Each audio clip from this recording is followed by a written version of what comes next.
Salam à tous et à toutes, bienvenue sur DZ Talk Show, épisode numéro 3. Aujourd'hui, on va surtout parler du débrief du match Suède-Algérie, de la défaite 2-0 d'équipe d'Algérie. On va parler des deux matchs de ce rassemblement de novembre. Le premier match face au Mali, au stade d'Oran, et le second sur le match de la Suède. On va aussi faire une rétrospection sur l'année 2022 qui vient de s'écouler, une année extrêmement mauvaise en termes de résultats, mais aussi sentimentalement et pour les passionnés du football algérien, une année extrêmement difficile pour toutes les catégories. On parlera aussi des équipes jeunes et de la structuration avec la Fédération algérienne de football. Quel avenir pour les sélections jeunes et pour le football algérien? Comment tu vas, Sylvain? Oh, ça va, très bien. Et toi? Bon, écoute, dans la vie en général, alhamdoulilah. Mais quand on suit l'équipe d'Algérie, plus compliqué, je dirais. Euh, Quel était ton sentiment après ce match d'hier et la défaite 2-0? Et si on reprend toute l'année, si on refait une rétrospection de toute l'année, quel était ton sentiment? Le sentiment qui prédomine, c'est forcément un sentiment de gâchis. T'as l'impression que tout ce que tu avais construit sur les dernières années, bah, t'as tout gâché tout simplement. Et puis, Oui, une fois de plus, on revient quasiment à un point de départ. tout à fait. Et sur le match d'hier, est-ce que tu as trouvé l'équipe de Suède plus forte que l'équipe d'Algérie ou quel est ton sentiment sur le match d'hier en quelques Bah, mots? tout simplement, la Suède, déjà, ils sont arrivés avec une équipe remaniée. Nous, Mhm, une équipe qui ressemblait à notre équipe type du moment. Et mhm. tout simplement, on n'a jamais senti réellement la Suède en danger. Et après, bon, l'analyse du match, elle est aussi conditionnée au fait que Rami Bensebaini se sort lui-même à la 33e minute. Tout à fait. Oui, c'est vrai que c'est un match où on n'a pas trouvé une équipe de Suède extrêmement forte, ni même talentueuse. Enfin, moi, j'ai pas trouvé une équipe de Suède extrêmement. C'est pas l'équipe de Suède avec Zlatan Ibrahimovic qui a éliminé le Portugal. Mais oui, c'est un match. Le match d'hier, c'est un match cataclysmique, on va dire. Bon, comme d'habitude, quoi. On voit qu'on a en matière offensive, on est extrêmement. Franchement, il n'y a pas grand-chose. Ouais. Franchement, je ne me souviens pas d'une frappe cadrée. Je ne trouve pas que le gardien hier a fait un arrêt. Le gardien suédois. Même au milieu de terrain, oh là, c'était compliqué. En plus, quand Ben Sebaini prend le carton rouge, tu mets ton meilleur joueur, Benasser, tu le fais jouer latéral gauche. Donc tu te retrouves à un milieu à deux, Ben Taleb, Zerouki. Oh là là, déjà Zerouki à 3, tu peux lui mettre qui tu veux, il n'y arrive pas du tout. Mais alors là, tu mets avec que Ben Taleb. Et après, ça, c'est. Voilà quoi. Et après, tu as une équipe qui, comme d'habitude, a perdu. Moi, je trouve que cette équipe elle ressemble beaucoup à l'équipe de Christian Gourcuff en 2015. En fait. C'est une équipe qui a la possession du jeu. Au début du match, pendant les 20 premières minutes, possession du jeu, possession très stérile, qui fait tourner le ballon, mais qui a du mal à avoir des occasions, qui n'arrive pas à jouer rapidement vers l'avant. Et vraiment, ça me fait penser à l'équipe de Gourcuff, en fait. C'est-à-dire qu'après la CAN 2014, tu es t'es dans une phase d'euphorie. CAN 2015, on croit que c'est la confirmation, et patata. Tout échoue. C'est-à-dire que tu restes dans le 4-4-2, comme actuellement, là, on est dans un 4-4-3 qui est figé, hein, on ne change pas, 4-3-3, 4-4-2. Sous Christian Gourcuff, l'objectif, c'était d'avoir la possession comme aujourd'hui. Et comme avec Christian Gourcuff, tu as des sénateurs. Christian Gourcuff, sénateur, et Belmadi, 2022, sénateur. Moi, je trouve que c'est vraiment un copier-coller, en fait. Les années passent, mais pareil, quoi. Après, il y a le sélectionneur suédois qui a dit en conférence de presse que c'était volontaire de leur part de laisser le ballon à l'équipe nationale d'Algérie en début de match. Et, D'accord. et qui, eux, en partie, ils avaient un certain contrôle, une certaine maîtrise de ce que faisait l'équipe nationale algérienne. Et forcément, ils étaient stériles, assez vertical entre eux. Et du coup, du Mhm. mal à trouver de la profondeur dans le jeu, sur le terrain. Et puis, on en reparlera à un moment donné, c'est de l'animation offensive sur les deux matchs, quoi. Ah oui, l'animation offensive, il n'y en a pas du tout. Là, c'est vraiment. Et ça me fait penser au match Ouganda et Tanzanie. En fait, le match face à l'Ouganda et la Tanzanie, c'est uniquement des actions individuelles de Belaïli, où en fait, tu mises tout sur Belaïli. Et quand Belaïli n'est pas en forme, c'est-à-dire qu'il n'y a plus rien, quoi. Tout est éteint, il n'y a plus d'action.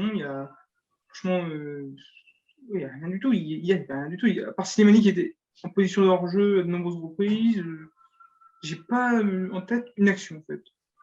Je sais pas si tu en as une, toi, en tête, un tir dangereux, ou je sais pas. Bah, moi, la plus grosse situation algérienne qu'on peut noter hier, c'était Vas-y. l'action de Mahrez. C'est en fait ça part côté gauche, un petit ballon par-dessus la défense et Mahrez il se retrouve dans un angle assez fermé face au gardien et le gardien proche à lui. C'est l'occasion la plus dangereuse qu'on a réussi à se créer hier. Ouais, ouais, c'est passé, quoi. Enfin, je veux dire, Je mettrais une image de cette action, hein. Ouais, mais puis le match, même face au Mali, je trouve que même offensivement, on avait du mal face au Mali aussi. C'est vrai que offensivement, maintenant, il n'y a plus tout. Et en plus, ça le prouve, parce que je pense que c'était Belmadi qui en avait parlé dans sa conférence de presse. Euh, on ne marque uniquement que des buts sur coup de pied arrêté, c'est ça? On a marqué que des buts sur coup de pied arrêté. Le but de Mahrez, c'est un but sur penalty. Et les derniers buts qu'on a mis, c'est beaucoup de buts sur coup de pied arrêté. Et dont les matchs face à la Tanzanie, on avait marqué un but sur coup de pied arrêté de la tête, de Aïssa Mendy, je me trompe, à Dar el Salaam. Donc c'est vrai qu'il y a beaucoup de buts sur coup de pied arrêté. Et puis, franchement, défensivement, ça fait peur. Au milieu, bah, heureusement que tu avais Ben Talebia, parce que sinon, ça finissait à 3-0, voire peut-être même 4. Donc, c'est vrai que débriefer le match, en fait, il faudrait plutôt débriefer un tout, en fait. Débriefer un tout. Cette année, tu as eu, donc depuis l'émission Coupe du Monde, tu as eu 1, 2, 3, 4, 5, 6, 7 matchs. Et sur les 7 matchs, Belmadi n'a pas vraiment fait tourner l'effectif, en fait. C'est vraiment beaucoup tous les mêmes joueurs. Il a intégré quelques joueurs à chaque fois, Benayada, c'est bien comme ça qu'il s'appelle le joueur de l'Espérance de Tunis, le joueur de l'Espérance. On avait Mehdi Léris, on a Amoura, mais en fait ça change entre chaque regroupement. Et en fait, tu as 90% de l'ossature de ton équipe, c'est toujours la même en fait. Donc est-ce que ce ne serait pas le temps je sais pas, moi, de changer l'effectif? Moi, je trouve que Belmadi, en fait, pour moi, des fois, j'ai l'impression qu'il fait ce que je pourrais appeler des faux tests. En fait, c'est des joueurs, en fait, il ne fait pas confiance. Il les appelle pour faire peut-être plaisir à quelqu'un, à des médias ou je ne sais pas. Et ensuite, bah, tu te retrouves avec eux en trêve internationale et bah, tu n'as pas vraiment envie de les tester, tu leur fais pas vraiment confiance. Les gars, ils sont là pour s'entraîner, un peu à l'image de Bilal Omrani, auquel on aura vu Oui, moins d'un match. Je pense que c'est la même chose pour Amash il est venu sur deux trêves internationales, on ne l'a pas zéro réellement match. vu. Tout simplement, bah, moi je veux bien, hein, je veux bien qu'on explique que le coach est là pour aussi regarder comment le joueur se comporte dans le groupe, mais si Omrani et si Amash étaient des grandes gueules dans le football ou s'ils avaient de quoi être des éléments perturbateurs, je pense qu'on l'aurait à minima, on l'aurait su, quoi, tout simplement.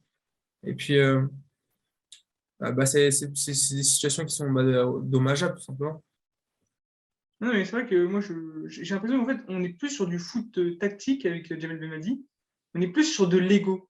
C'est-à-dire que donc fin de la CAN, la CAN se finit. Il est à l'aéroport de Douala. Il est avec l'ensemble des journalistes. Et là, il se met à envoyer un scud à destination de Amoura, dans lequel il dit que Amoura n'a pas le niveau, qu'on voit trop haut, etc. Alors que Amoura n'a pas du tout joué la CAN. Pas du tout. Et j'ai l'impression qu'en fait, il est dans une opération, Jamel Belmadi. En fait, vraiment, c'est de l'ego, dans le sens où en fait, il a tout, tous ses objectifs, il avait des objectifs, bah, il les a tous échoués. Et vraiment, c'est des échecs colossaux, hein. C'est pas des... Parce qu'à la CAN, tu peux passer, aller jusqu'en quart de finale et t'éliminer, on aurait dit OK. Et là, il est éliminé dès la phase de poule, dernier, Coupe du Monde, éliminé à la dernière seconde. Euh, Moi, j'ai plus l'impression qu'on est sur de l'ego dans le sens où il veut en fait réussir. Il se dit, ah, en fait, je vais réussir avec ceux qui ont échoué. Et en fait, ça marche pas du tout. Là, on vient de voir, là, il y a eu l'équivalent de 7 matchs qui se sont passés depuis l'émission à la Coupe du Monde. C'est toujours les mêmes joueurs, mais en fait, il n'y a rien. Même dans le jeu, c'est très stérile. J'avais vu une statistique sur cette année, on a joué 7 matchs officiels. Combien de victoires, à ton avis, sur les 7 matchs officiels? Trois, je crois, un truc comme ça. Ouais, c'est ça, exactement. 3 matchs. Tu n'as gagné que 3 matchs en officiel. Donc, c'est vrai que sur cette année, c'est extrêmement compliqué. Je veux dire, tu joues de nombreux matchs, des matchs importants, tu joues 7 matchs officiels et tu n'en gagnes que 3. Ça veut dire que là, bah là en fait, l'équipe elle a plus de niveau, en fait, c'est tout simplement, quoi. Et C'est... rappelle-nous contre quels adversaires l'Algérie a gagné ces trois matchs. Donc, il y a le Cameroun au Cameroun. Il y a le match en Ouganda, face à l'Ouganda à domicile le 5 juillet et le match à Dar es Salaam face à la Tanzanie. Donc, ce n'est pas des grands matchs, on ne va pas se mentir, par le Cameroun. C'est vraiment. Voilà. Ça démontre quoi? Ça démontre que l'équipe a plus de niveau, en fait. Et le match d'hier, en fait, bon, c'est un amical, mais j'ai envie de te dire, en fait, là, tu es vraiment loin du haut niveau et même du niveau acceptable, du niveau minimum pour l'Afrique, c'est-à-dire du niveau CAN, tu ne l'as pas, en fait, sur cette année. Les résultats le démontrent. Donc, moi, c'est la grande question que je me pose. Là, il est temps pour Jamel Madi de changer d'effectif, mais est-ce qu'il a envie de changer d'effectif? Est-ce qu'il a envie de bouleverser l'effectif? On n'a pas trop l'impression. Moi, j'ai l'impression aussi qu'il crame de plus en plus ses cartouches, en fait, tout simplement. Tout à fait, oui. Je pense qu'il, tout simplement, dans son fusil, il y a de moins en moins de cartouches. Et à Après, il force ne de perdra pas tirer, aussi du on va temps. se rapprocher tout simplement de la prochaine CAN 2023 qui se jouera en 2024, C'est ça? en janvier 2024. Et je pense que réellement, que là, ça pourrait être une compétition ultra importante sur son avenir en sélection. Ah bah oui, parce que là de ce qu'on peut constater, et si on suit l'équipe d'Algérie depuis longtemps comme nous, en fait, là, on est en train de se dire, on est dans le remake Cannes 2015, en fait. Là, on est en 2015. C'est-à-dire qu'en fait, on est dans une équipe on a toujours le même effectif. On parle de sénateurs. Sous Gourcuff, on parlait beaucoup de sénateurs, mais pas sous Belmadi. Un jeu très stérile, franchement très stérile. Des résultats qui ne sont pas là.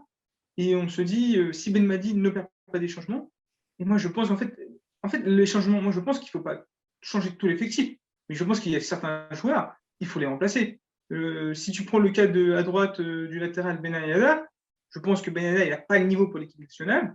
C'est mon avis propre. Je pense que Zerouki, alors là, clairement, depuis qu'il est arrivé au milieu du terrain en 2021, je pense que les mauvais résultats se sont enchaînés. Ah, c'est pas de sa faute, forcément, mais il n'a pas le niveau. Et en plus, on ne sait même pas où le faire jouer, en fait.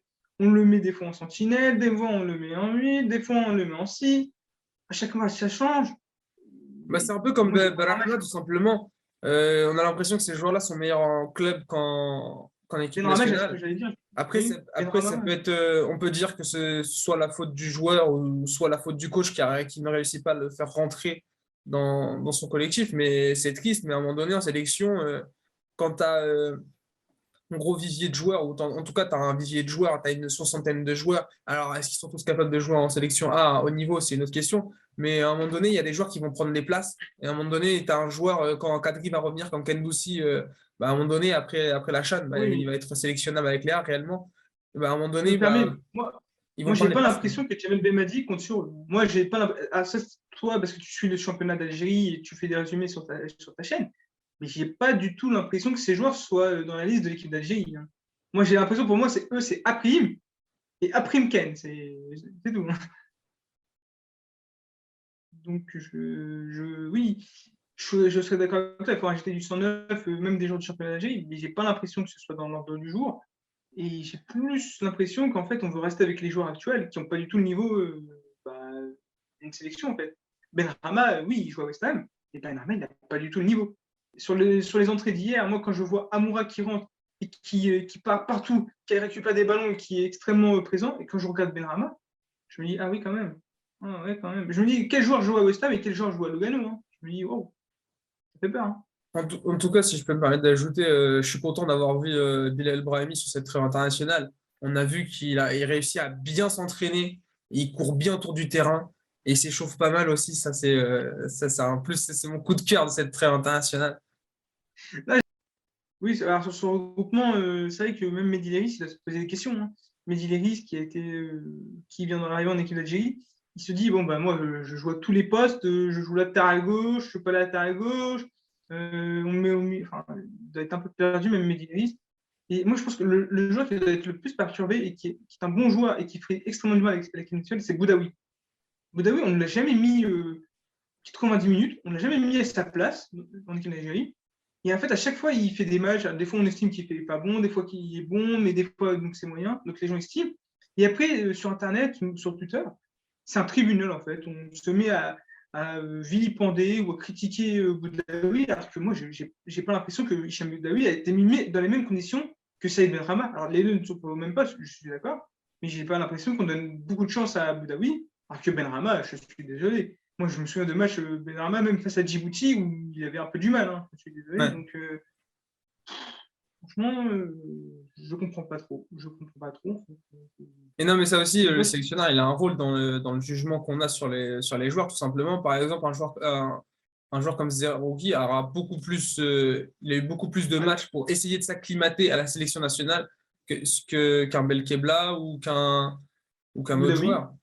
Mais après, c'est triste, mais je pense que tous les sélectionneurs, ils ont leurs propres préférences. Et puis, il y a des joueurs qui ont nettement plus le droit à, entre guillemets, l'erreur ou ont plus le droit de s'acclimater, ils auront plus de temps pour s'acclimater, tout simplement. Oui, mais bon, moi, je comprends pas. Jamel Mehdi doit le voir parce que nous, on le voit. Ça fait 2 ans que tu as installé comme titulaire indiscutable Zerouki et 2 ans que ça ne marche pas quand même. Je veux Ben, dire, je même pense que dans le jeu, je pense que dans les prochains mois, on va continuer à le voir et puis ça risque d'être compliqué pour lui puisque certes, le joueur est jeune, mais à un moment donné, si un joueur parvient à s'installer à son poste-là, et puis je me dis qu'en tant que relayeur, un joueur comme Hicham Boudaoui, sur son dernier match face au Mali, tout simplement, il a montré qu'il était capable de plus remplir cette fonction-là. Ça va être compliqué pour Belmadi de continuer à l'avoir, en tout cas dans le 11 et après, dans le groupe, je sais pas. mais moi, j'ai l'impression que pour suivre l'équipe d'Algérie depuis longtemps, que en fait, il y a beaucoup de gens qui sont en fait, désolé, mais des footistes qui estiment que parce qu'un joueur joue en Europe, moi, je vais reprendre le cas Riyad Boudbouz. Riyad Boudbouz, tout le monde disait, oh, c'est un super joueur, c'est un grand joueur, il est trop fort, il joue tout le temps en Ligue 1. Bon, Riyad Boudbouz, Rachid Ghezal, qui jouait énormément en Europe, qui jouait enfin, dans les grands clubs, dans des clubs plutôt corrects en Europe, qui était très surestimé. Et à la place, des joueurs comme Soudani, alors qui était extrêmement performant. Soudani, c'était pour moi l'un des meilleurs joueurs avec Islam Slimani dans la période 2014, même 2015. J'ai l'impression que ces joueurs-là, ils sont, pas dire discriminés, mais ils sont moins mis en avant. J'ai l'impression que des profils Soudani, voilà, bon, ça n'intéresse pas trop. Voilà quoi. Non, je ne sais pas si tu partages. Non, mais oui, enfin, après, le débat, il est simple. Si on parle du fait que oui, les joueurs qui proviennent du championnat local, ils sont moins mis en valeur, ils sont plutôt plus dévalués qu'un joueur qui provient formé en Europe. Après, j'irai pas comparer Boudbouz à Rezel, parce que tout simplement, la carrière des deux, c'est pas les mêmes. Et je pense que Rezel il a un peu plus prouvé au niveau.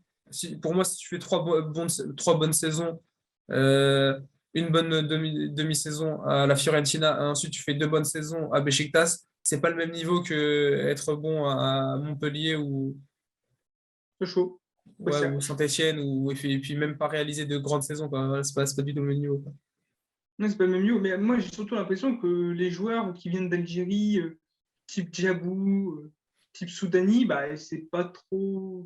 Même pour le supporter algérien qui réside en Algérie ou qui fait partie de la diaspora, en fait, ça les intéresse pas. Et j'ai plus l'impression qu'on veut des joueurs qui viennent d'Europe, on veut des profils type Awar, Aït Nouri, Gouiri. Alors, c'est pas une critique, mais peut-être que c'est le moment de former quand même, je ne sais pas, on est en 2022, bientôt 2023, euh, il va falloir former. Après, c'est vrai que d'une certaine manière, Ben m'a dit, moi je critique sur la forme collective, c'est-à-dire qu'il ne fait pas assez tourner, même sur le match d'hier. Les premiers changements, réels changements dans le match, c'est à la 72e minute.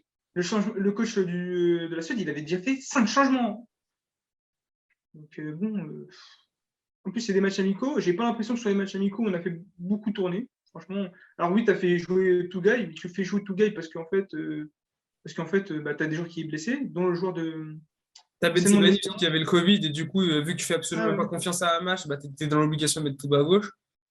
J'ai l'impression que Tougaï, il a joué parce que Bédard n'était pas là. Mais si Bédard aurait été là, Tougaï n'aurait pas joué. En fait, moi, j'ai l'impression que les joueurs, ils jouent par défaut, en fait. C'est-à-dire que s'ils ne sont pas absents, s'ils sont présents, ils jouent.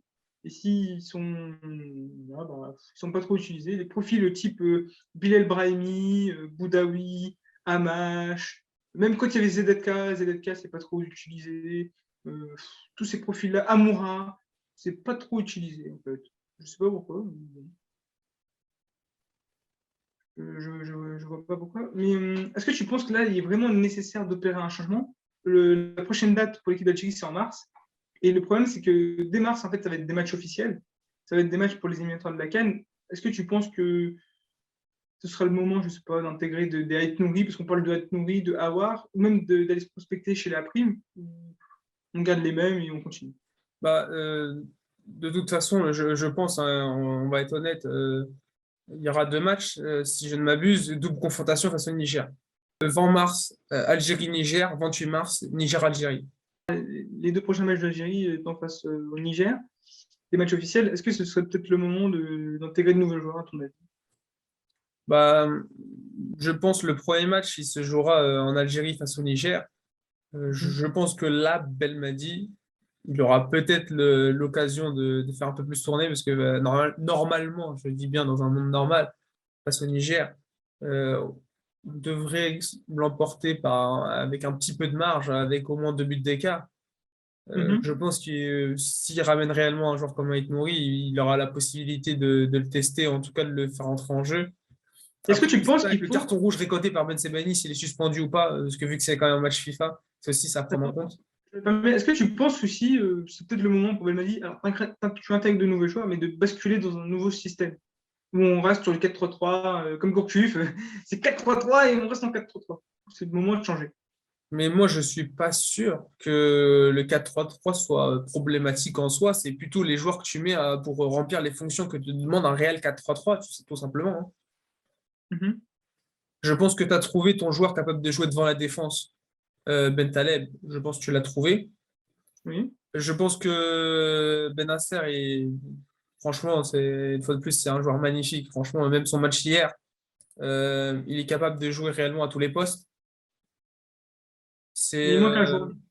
Mais il manque mais un joueur au milieu. il a même joué latéral gauche. Non, mais sérieusement, c'est la chance qu'on a de l'avoir en sélection. Je pense qu'à un moment donné, il faut s'en rendre compte. Et, euh, et le troisième joueur au milieu et le deuxième relayeur, je pense qu'on a clairement tous les profils possibles parce qu'on est capable d'avoir un mec comme Boudaoui. Mhm. Euh, on est capable d'avoir un mec dans le championnat local comme Ken Doussi capable de jouer là. On a Gendouzi.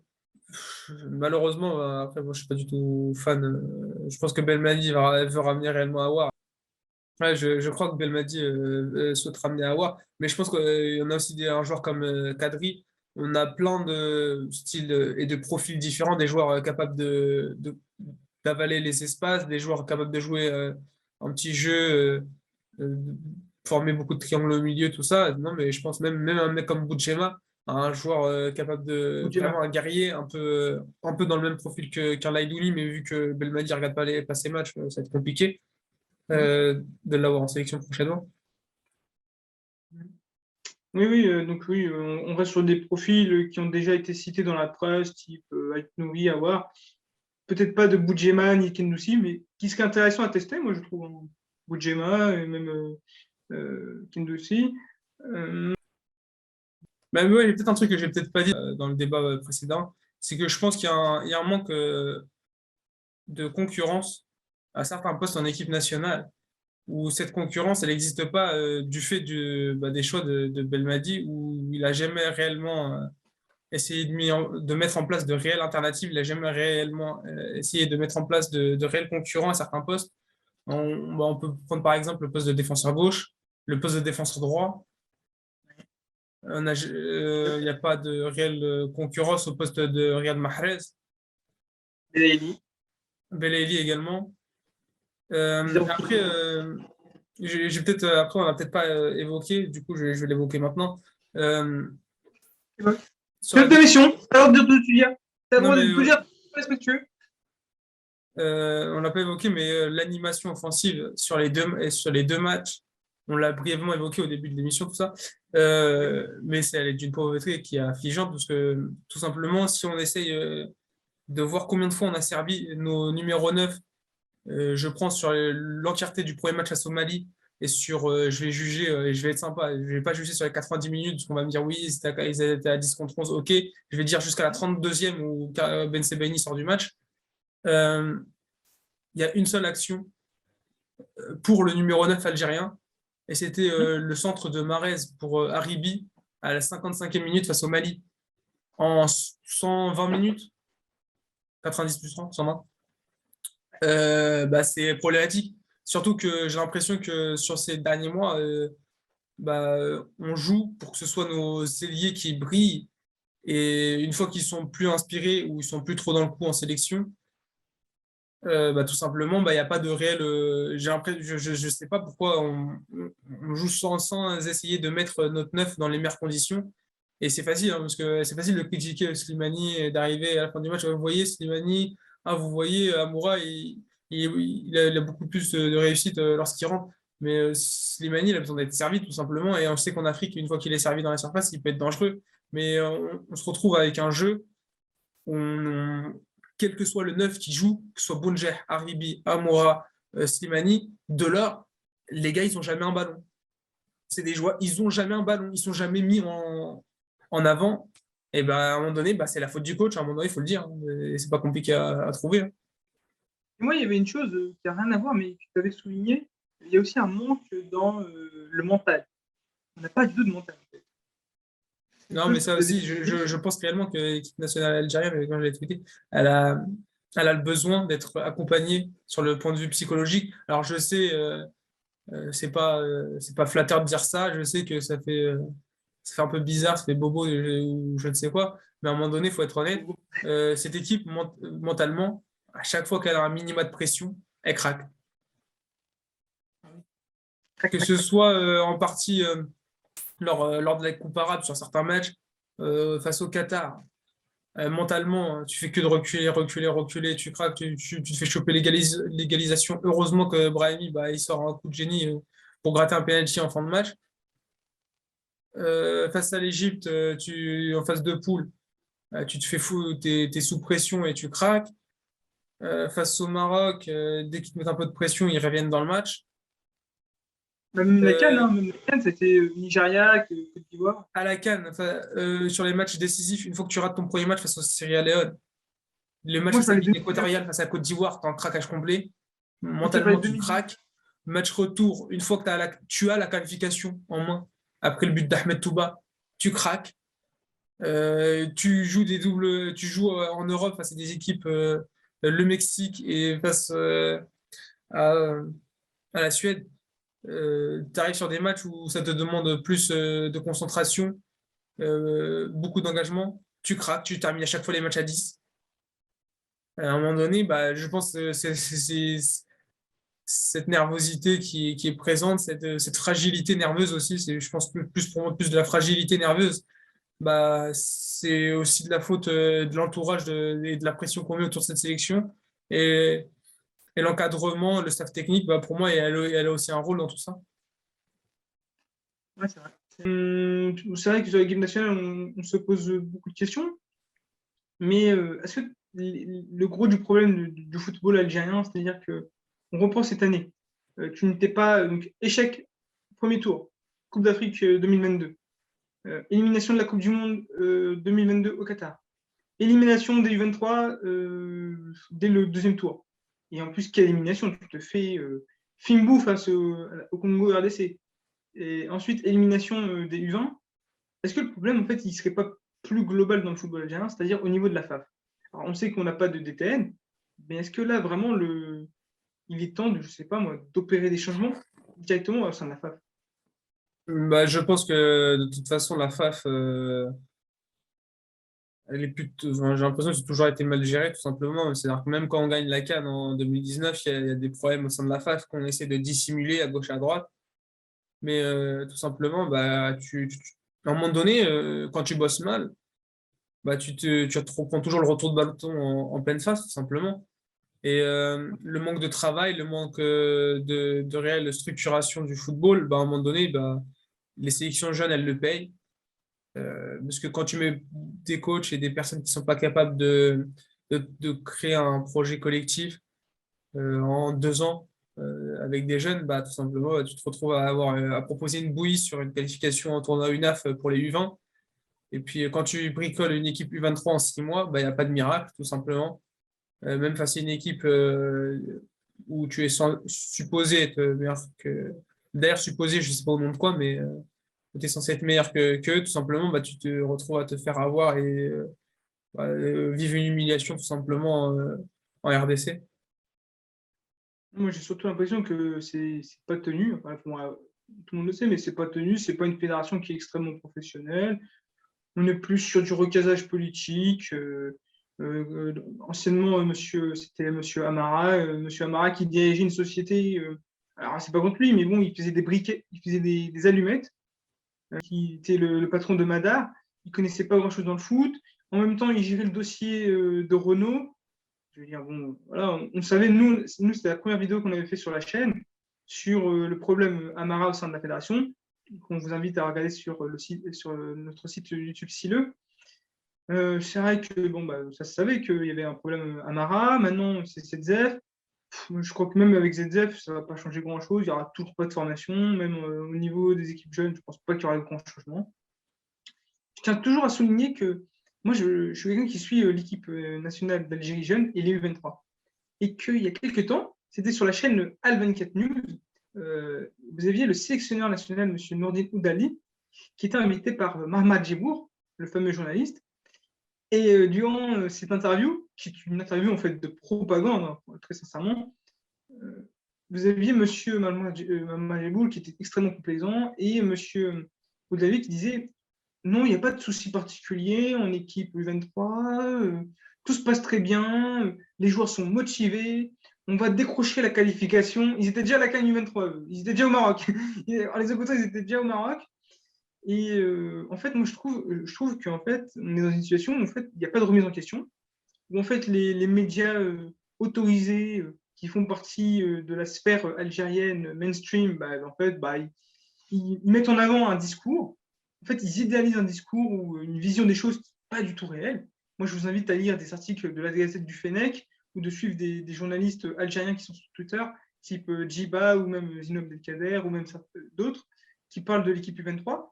Bah, disons, ça fait extrêmement peur. Hein. Je veux dire, quand tu vois que certains joueurs n'ont pas été autorisés à aller en sélection U23, qu'il y a des problèmes, qu'on parle d'agents qui auraient facilité les choses, voilà. Après, c'est vrai que nous aussi, on a travaillé sur l'équipe U23, on a travaillé sur les sélections jeunes, on a travaillé sur Fab Frada.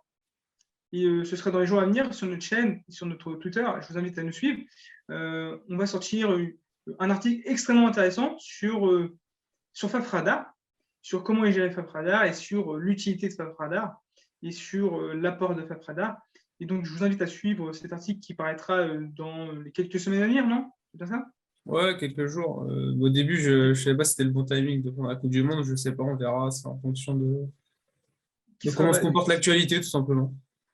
qui sera extrêmement intéressant et qui vous en dira plus sur Fafradar, qui vous montrera qu'en fait, Fafradar, ça a le mérite d'exister, mais je vous invite à lire l'article. Voilà. C'est vrai que c'est problématique au niveau de la FAF. Tu as des équipes jeunes qui n'ont jamais été. Tu sais que depuis 2014, ça c'était une stat qu'on avait eue, depuis 2014, aucune équipe algérienne de football n'a participé à une compétition Machin. FIFA, n'a Ouais. été qualifié à une compétition FIFA. Et l'équipe d'Algérie, dirigée par Bouguera, donc Coupe arabe, donc FIFA, n'a pas été qualifiée, enfin elle a été qualifiée d'office en tant que pays arabe, mais elle n'a pas été qualifiée par un parcours de qualification. Donc depuis 2014, il n'y a aucune équipe d'Algérie qui Non, s'est mais qualifiée d'ailleurs, à une compétition FIFA. non, mais C'est grave. d'ailleurs, on peut même parler, tu vois, des Jeux Olympiques. Ah ouais, Des Jeux Olympiques à Rio auxquels nos joueurs s'étaient qualifiés. C'est la dernière équipe jeune qui s'est qualifiée à une compétition internationale, hein, tout simplement. majeur. Mais surtout pour le résultat qu'on a connu. On s'est fait battre par le Honduras, par le Portugal. Enfin, je veux dire, moi, j'ai vu les matchs. C'était Chal dans les buts, si je ne me Ouais. trompe pas. Oh, catastrophique. Chal qui était. Non, c'est vrai que bon, on n'a pas vraiment le niveau. Et on ne risque pas d'avoir le niveau dans les 5 prochaines années parce que on n'a toujours pas de DTN. On ne sait toujours pas ce qui va se passer avec Nourdine Oudali. C'est-à-dire que Nourdine Oudali a sacrifié une génération de jeunes joueurs extrêmement prometteurs. Et on ne sait pas. On ne sait pas ce qui va se passer. Personne ne parle de l'équipe U23. C'est normal en fait. Ils ont été éliminés, donc il n'y a plus de considération à avoir. Voilà. Et donc vous avez aussi certains joueurs, enfin certains du milieu algérien qui disent ils n'ont pas le niveau, nanana. Il faut voir comment ils ont été traités. Franchement, c'est pas comme ça qu'on s'occupe de jeunes joueurs, surtout qui représentent son pays. Quoi. Moi, je suis un peu déçu. C'est vrai que concernant les 23, extrêmement déçu. On espérait les voir à Paris. Pas du tout. Je dirais pareil pour l'équipe féminine, c'est-à-dire que non-qualification à la CAN, et depuis, on ne sait pas ce qu'elles deviennent. Et depuis Il y a un 5 vrai. trêves internationales, elles ne se sont pas regroupées. Le message, il est criant, tout simplement. Je pense qu'elles sont laissées à l'abandon, tout simplement. Et on ne sait pas d'ailleurs quelle est la réelle politique. Parce que c'est pas honteux de se faire éliminer en qualification à la Coupe d'Afrique face à l'équipe qui remporte d'ailleurs cette même Coupe d'Afrique, l'Afrique du Sud, sans être ridicule, tout simplement. Elles étaient meilleures, l'Afrique du Sud, mais t'es loin d'être ridicule. Le travail à faire, il y avait en plus du réel travail à faire, parce que cette équipe féminine, elle a été relancée en moins d'un an. Et puis, elle était il y avait un truc, il y avait un potentiel, en tout cas pour elle. C'est dommage pour elle. Ouais, c'est dommage. Voilà, c'est quelque chose qui n'a pas l'air d'être vraiment préoccupant pour le jury. Peut-être en fait, ils sont sous en fait, la formation, les équipes jeunes, les équipes nues. En fait, c'est pas vraiment quelque chose qui les intéresse. Hein. C'est plus les paillettes qui les intéressent et l'équipe A. Et Ouais, pour parce revenir qu'on sur. on pourrait aussi citer l'équipe de futsal qui a participé au tournoi de l'UEFA, en gros la Coupe arabe en futsal. On les avait pu revus impliqués dans une compétition internationale depuis de nombreuses années. Et ils se sont retrouvés au tournoi de la Coupe arabe. Et puis depuis, on ne sait pas ce qu'ils deviennent tout simplement. Je sais pas, des fois, il y a des one-shots, on ne sait pas pour quelle raison. La fédération elle travaille, mais par intermittence, il n'y a aucune continuité, il n'y a pas de réel projet sur le long terme. Franchement, je pense qu'ils naviguent à vue, ils sont dans le flou total, et ça, bah, ça c'est révélateur d'un certain manque de compétences. Oui, la compétence, oui, je pense. Euh, Tout sincèrement, j'ai envie de faire une aparté, normalement qui ne devrait même pas être fait sur ce genre de vidéo, qui n'est même pas du sportif. Donc le match était hier. Et sur ce match d'hier, il y a beaucoup de choses qui m'ont déplu en tant que simple citoyen. On parle du match, bien évidemment, en Suède à Malmö. Exactement, exactement. Le match étant hier, normalement, c'est quelque chose qu'on ne devrait même pas parler. Mais bon, la radio, hein. Les supporters. Alors, il va falloir que les supporters algériens vous éduquez. C'est peut-être pas pour tous. Mais alors, il va falloir que vous appreniez que le monde fonctionne d'une certaine manière et que l'Algérie n'est pas le centre du monde et que vous ne pouvez pas vous permettre, en fait, dans des pays qui ne sont pas les vôtres, même en Algérie, ou n'importe où que ce soit, d'entrer sur les pelouses, d'entrer sur les pelouses, d'arrêter les matchs, parce qu'en fait, parce qu'en fait, il y a des règles, il y a des lois, il y a des réglementations. Vous ne pouvez pas vous permettre tout ce que vous faites en Algérie, et encore, vous ne pouvez pas vous permettre de faire ce que vous faites. Donc, un sérieux message envers les supporters algériens de mécontentement, c'est-à-dire que arrêtez d'envahir la pelouse parce que ça donne une image déplorable. Vous donnez une image déplorable. Vous faites, en fait, vous remettez une pièce dans le jukebox et les racistes et tous ceux qui n'aiment pas l'Algérie, et Dieu sait qu'il y en a, Dieu sait qu'il y en a en ce moment en France, vous remettez une pièce dans le jukebox, c'est-à-dire que vous leur offrez une possibilité incroyable de vous insulter, de vous critiquer. Et ensuite, certains d'entre vous, vous ne pas être déçus, tristes, vont se sentir discriminés. D'une certaine manière, on joue avec ça. Et moi, j'étais un peu choqué. Je ne sais pas si tu as vu, c'était sur DZ Foot hier, DZ Foot Twitter qui l'ont mis. Il y a des supporters qui se sont mis à chanter devant l'hôtel. Allah Akbar, Jamel Belmadi. Subhanallah. Donc, alors là, je suis estomaqué. C'est-à-dire que par certaines tranches de la population, enfin des supporters algériens, qui sont moi, Ouais, on est plus sur, en fait, on moi est, là, non, mais en fait, il y a complètement certains dépassé. supporters algériens on va rentrer dans les termes, qui sont rentrés dans une idolâtrie ou dans un fanatisme du sélectionneur plus que de la sélection algérienne ou même pas réellement rien à voir, mais plus de supporterisme lambda tout simplement. Ils sont plus fans de Belmadi que de la sélection nationale algérienne. Où il faut réussir à se. Après, c'est compliqué, hein. Tu sais que les supporters algériens, on parle tous énormément à chaud, mais il faut réussir de temps en temps prendre un point de vue extérieur, essayer de prendre un peu de recul sur la situation et puis voir que bah, cette année, bah, c'est mauvais. Euh, Moi, ça ne me dérange pas je soutiens toujours l'équipe nationale algérienne, même si on a fait une année catastrophique. Belmadi, ok, il nous a ramené la CAN, ok. Euh, il nous a, il s'est foiré à la dernière CAN et il s'est foiré aussi à la qualification Coupe du Monde. je le note également, mais tout simplement, et je pense que pour moi, il a une dernière chance à la CAN 2023 et que après, c'est même pas de mon fait à moi, hein, c'est ce qui va se passer, hein. Et je pense que là, on lui souhaite bonne chance, mais faut pas non plus se réussir à tourner tout le monde contre lui, puisqu'il réussit ces derniers mois à avoir de plus en plus de personnes qui se sont retournées contre lui, et puis ça peut se comprendre aussi, hein, parce qu'il y met également du sien dans son comportement pour agacer énormément de monde. Tout à fait. Et juste, dernière petite aparté, j'ai trouvé aussi que c'était extrêmement bas de certains sur Twitter de se mettre à insulter le père d'un joueur, c'est-à-dire Nadir Bonbali, qui est en plus un super joueur extrêmement talentueux. Donc, je trouve qu'il y a une frange du supporterisme algérien qui est nocif. Nocif, voilà. Normalement, voilà, une aparté qu'on a pris, mais voilà, bon. On pourrait parler d'autre chose. Franchement, on préférait parler de formation, etc. Non, mais après, j'ai l'impression aussi, malheureusement, il y a ça dans toutes les sélections du monde, hein, ça, si on veut le dire. Ah, bah, des mecs qui Mais c'est envahissent. pas parce qu'il y a Pas des choses toujours. mauvaises dans toutes les sélections du monde qu'il faut les applaudir et il faut les accepter. Ah non, mais moi, j'ai surtout l'impression que ceux qui envahissent la pelouse sont surtout algériens. Là, on dirait que j'ai un discours de droitard français, mais là, faut arrêter. Là, faut arrêter. Certains petits caïds qui entre les pelouses. Non, mais en fait, Même, ils font plus de tort à la fédération qu'autre chose, parce qu'on essaie d'organiser des matchs, hein. Et la fédération, elle essaie d'organiser des matchs un peu, bah, dans tous les continents, parce que c'est quasi, tout simplement, hier, ils ont joué sur le continent asiatique, à PIM, dans la zone AFC. On joue des matchs en Afrique, sur la zone CAF. Hier, on a joué un match amical dans la zone UEFA. Et puis, on galère de plus en plus de trouver des matchs dans cette zone UEFA où c'est là aussi où tu peux tester un plus haut niveau de compétition sur des pelouses de bonne qualité. Et la France, tout simplement, elle ne veut pas recevoir de supporters algériens. Euh, les supporters algériens, ils sont chaleureux, ça on l'a vu, mais après, il y a quand même toujours des débiles qui traînent et ça, faut essayer entre nous de les éradiquer. non, mais moi, c'est même un problème en Algérie. Hein. Moi, en France, en fait, il y a vraiment une frange du supporterisme algérien qui va pas bien. C'est-à-dire que le match face au Nigeria, le match amical à Oran, le Nigeria marque, le Nigeria célèbre, enfin, célèbre, quoi, célèbre. Et là, t'as des lancers de bouteilles d'eau. Ouais, C'est incroyable. C'est pareil pour le match face au Cameroun, Moustapha Chakir. Ils ont retourné le stade. Et quand je dis retourner, c'est pas dans le sens où ils ont cassé les chaises, ils ont jeté les chaises.